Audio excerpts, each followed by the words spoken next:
You've hit that point where you get a ton of attention with the last record. What has the change been like? I don't know. The big interesting thing is I've always been like schizophrenic musically. It's like I've never wanted to like stay put and do one thing. And the solo thing, honestly, I never had intentions for touring. It was never supposed to be anything other than a transitional thing into another sound that I was going to find. And it's been kind of weird, you know. It's just weird to have people just latch onto one thing when you've done so many other things. It makes you question like, what was I doing wrong, or was I doing something wrong, or I don't know. I stopped screaming. And I always joked on the first record that I actually stopped screaming on, probably people will like it. Well, how's the next one? Do you think it's going to be kind of following the same direction, or is it hopping someplace? I think it'll be entirely different. Yeah? Yeah.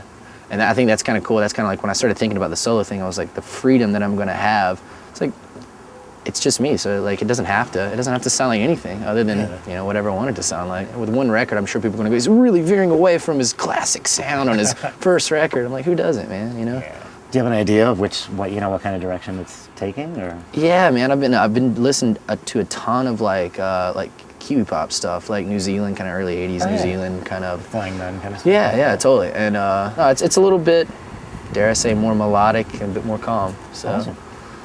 I'm growing up. Yeah. You know, the Wild and Crazy has mellowed out. No, it just comes in spurts. It's kind of like, that's kind of what's the scary part about it, is like before it was like this constant cruise control of slight chaos in my life. And now it's like I'll be completely normal for like a month, and then I'll black out and like jump off the top of a bar or something and break my rib or something before the tour or something. It's just like kind of like a volcano of chaos now. It just kind of erupts, and it kind of freaks people out. You know, 30 days out of the month I'm boring, and one day I'm pretty rad. So. Okay, that's a good pace to keep it at.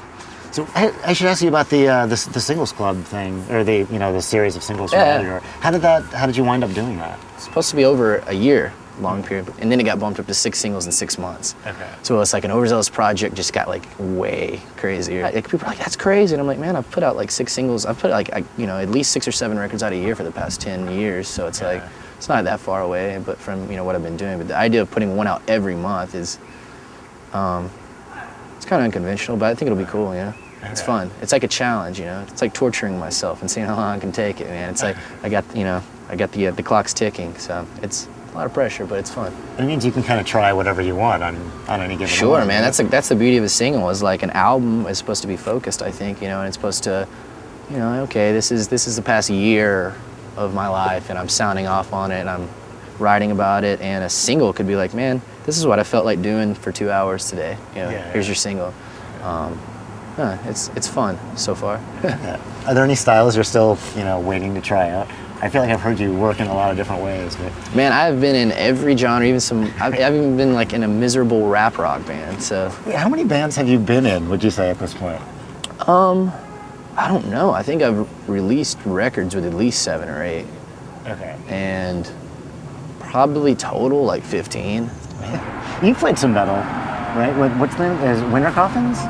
Yeah, that was kind of like a side project, the metal band. I was in this thrash metal band, kind of like crossover thrash metal band called Evil Army for a while. Okay. And like I went on one tour with them after I joined, and I was like, man, I can stay up drinking all night. These dudes can stay up all week, man. It's like, it was a different scene, man, Okay. Anything else that you've done that was really odd that we should know about? I started a business in the state of Tennessee called Reatard. Oh. Yeah, I get like junk mail. It's like, want a free computer, retard? Like, what? Didn't sign up for this, man. Oh, man. I grew up with retarded people because my grandmother ran a home inside of her house where she took care of adult mentally handicapped people. Oh. So all my friends when I were kids were like 40-year-old retarded women. So, I'm not gonna make fun of them. Yeah. How can you make fun of somebody that like gets off sticking like a comb up their butt and rolling around naked in the floor? It's like, leave them alone, man. Come on.